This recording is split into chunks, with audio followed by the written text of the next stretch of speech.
Hey Cloud Gamers, today I'm having a look at Mafia Definitive Edition. This recently launched on Steam, and thank you to the guys at 2K for letting us have a key to give this a try on the Cloud Gaming rigs. Starting off with a speed test here, comparing the maximum settings 2080 Super Rig versus the Shadow PC Boost.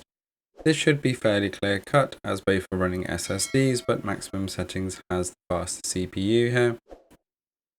And we can see that the game is launched first on maximum settings there at just over 20 seconds. And Shadow Boost is just coming into life there at 31 seconds.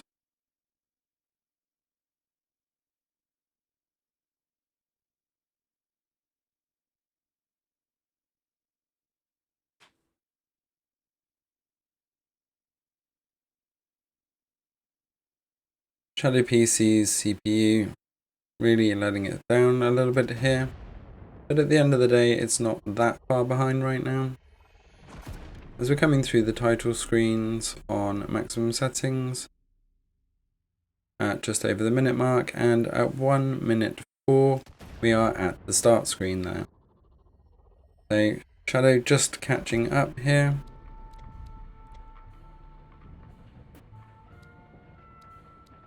And Shadow at the start screen there at 1:19, so around 15 seconds between it. So less than a minute and a half still for startup on both systems. Pretty good going for the Cloud Gaming rigs there. As we move over to the graphics comparison, it does feel that Mafia Definitive Edition is not very well optimized. On the highest settings here, it still keeps that art style, but we can see that the maximum settings rig here is still finding it difficult to hold over 60 frames per second here. We're going through the gunfights and this little section here. On the preset scenes, the maximum settings rig does hold around 10 frames per second higher. So although maximum settings does hold a little bit higher frame rate through those preset sequences, overall it's holding around the same frames per second as the Shadow Boost, but you can see that the CPU and GPU are definitely lower utilization on the maximum settings rig. But considering the quality difference, which is negligible through these dark scenes, Shadow Boost is definitely holding its own here, and is a testament that the game probably isn't as well optimized as it could be. You can see from the overlay that it's using DirectX 11.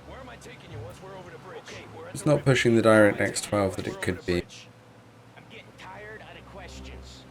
So we move over to just some maximum settings 2080 footage here. Mafia is a good looking game. The first half an hour or so is pretty much a driving simulator as you are becoming a driver, getting a name for yourself for the Mafia, and this is the way that you work your way in.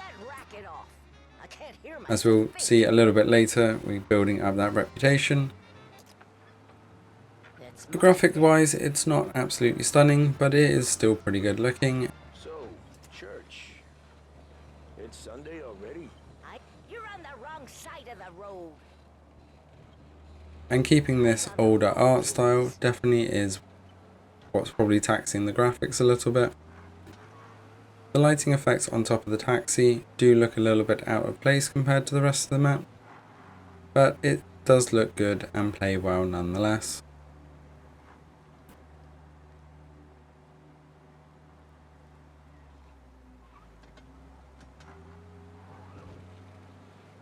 As we approach the church then at the end of the road, we can see that building slowly loading in as we come through, and there's lighting effects applied on the building at the same time. As we then drop the lady off, we will move over to the Shadow Boost version. And even though it's over 80 frames per second, there does seem to be a little judder there. That'll be 30 cents. The only tip I'll give you is to stop smoking in your vehicle.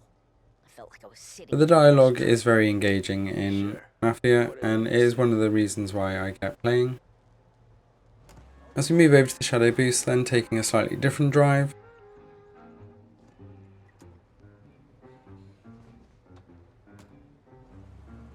Oh boy, you look like shit.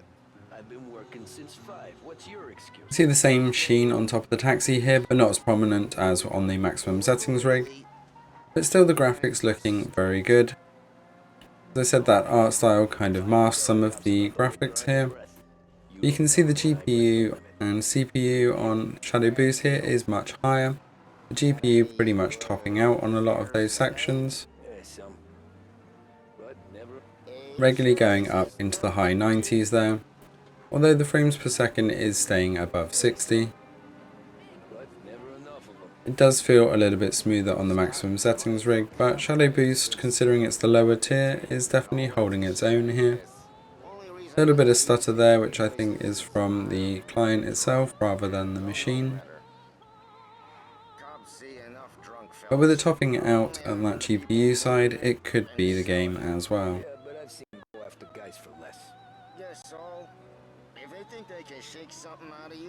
As we come up to drop this guy off, then we'll go into one of the on foot scenes.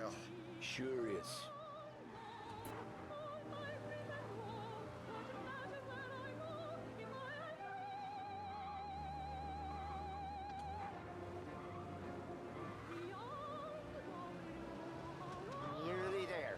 Just up here on the corner, please. So back side by side with one of the chases here, we can see those differences a little bit more. Shadow Boost definitely seems to have a slightly brighter look with the client here,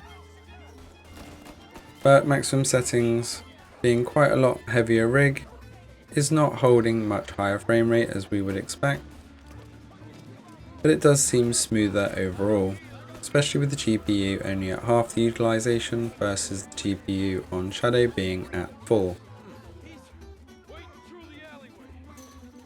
If you liked the earlier Mafia games, this is definitely one to pick up. Starting from the beginning is definitely a bonus rather than playing the trilogy in reverse order or out of order. It's a very intriguing game, and it's one that I will probably go back to when I finish a few other games. The story is very well written and it does play extremely well. So let me know your thoughts in the comments about whether you'll be playing Mafia. How you doing, kid? And if you are going to be playing it, what are you going to be playing it on? Business with the Don? Nah, we're just trying to talk to that cabbie over there, that's all. That right. Yeah. Well, this here's the Don's favorite driver. So anything you gotta say to him? Thanks for watching. Don't forget to hit that subscribe button to stay up to date with all of the latest across all cloud gaming platforms, and I will see you next time. Even at all.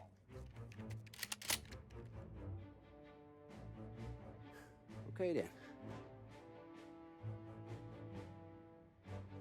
See your boys around. Let's go, Lou.